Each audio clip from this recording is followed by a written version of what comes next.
বাংলাদেশিদের পাসপোর্টের মান কেন আগের চেয়ে কমে যাচ্ছে, ভিসা মুক্ত দেশ কেন কমছে আমাদের প্রবাসীদের। আজকের এই ভিডিওতে খুব সহজ ভাষায় জানবো কোন কারণগুলো বাংলাদেশের পাসপোর্ট শক্তিকে নিচের দিকে নামিয়ে দিচ্ছে, বৈশ্বিক মূল্যায়ন কিভাবে হয়। প্রথমেই একটা বিষয় পরিষ্কার করা দরকার, পাসপোর্টের মান নির্ধারণ করে বিভিন্ন বৈশ্বিক সূচক যেমন visa free, visa on arrival ও ই ভিসা সুবিধার সংখ্যা। কোন দেশ যত বেশি দেশে সহজে ভ্রমণ করতে পারে তত বেশি শক্তিশালী হয় তার পাসপোর্ট। কিন্তু গত কয়েক বছরে বাংলাদেশ এই তালিকায় পিছিয়ে পড়েছে। পাসপোর্টের মান কমার মূল কারণগুলো: 1 নম্বর, কূটনৈতিক চুক্তির ঘাটতি। অনেক দেশ ভিসা ফ্রি বা ভিসা অন অ্যারাইভাল সুবিধা দেয় পারস্পরিক কূটনৈতিক চুক্তির ভিত্তিতে। বাংলাদেশ অনেক নতুন চুক্তি করতে পারেনি। আবার কিছু দেশের ক্ষেত্রে নিরাপত্তা ও অভিবাসন পরিস্থিতির কারণে নিয়ম আরো কঠোর হয়েছে। 2, অভিবাসন ও অবৈধ থাকার উদ্বেগ। বাংলাদেশ থেকে অনেক মানুষ উন্নত দেশ, কাজ বা ভালো জীবনের সন্ধানে যেতে চায়। অনেক ক্ষেত্রে অনেকে ভিসা নিয়ম ভেঙে দীর্ঘ সময় অবস্থান করেন। এতে অনেক দেশ বাংলাদেশি পাসপোর্টধারীদের জন্য ভিসা নীতিতে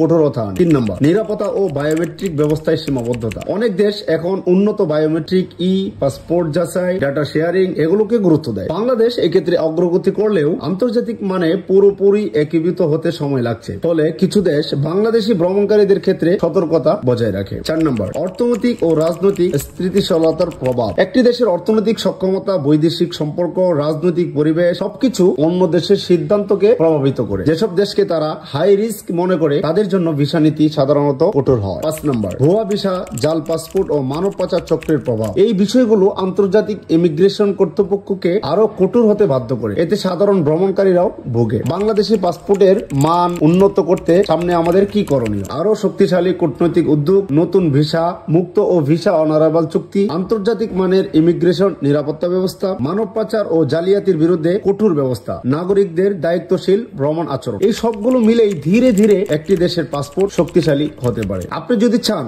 বাংলাদেশি পাসপোর্ট আরো শক্তিশালী হোক তাহলে এই ভিডিওটা শেয়ার করুন এবং কমেন্টে লিখুন আপনি কোন দেশে ভ্রমণ করতে চান। আর এরকম নিত্য নতুন আপডেট পেতে সাবস্ক্রাইব করুন আরমান বাই 2.0 ইউটিউব চ্যানেল এবং ফলো করুন আরমান বাই 2.0 ফেসবুক পেজ। ভালো থাকুন, দেখা হবে পরের ভিডিওতে।